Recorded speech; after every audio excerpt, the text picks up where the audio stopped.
अहिले हामी प्याराग्लाइडिङ गर्दैछौँ।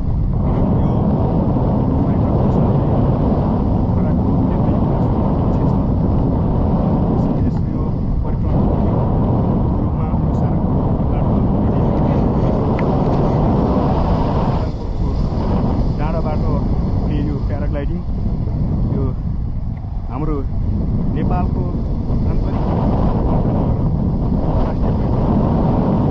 पाइयो तसर्थ हाम्रो आन्तरिक नेपालको पर्यटन यहाँ आएर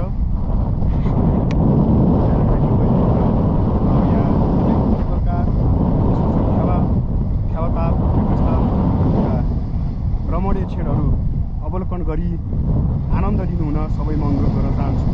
अहिले हामी प्याराग्लाइडिङमा छौँ। अत्यन्तै यो एउटा साहसिक रूपमा लिनुपर्छ र यो मैले त्यो रूपमा लिएको छु र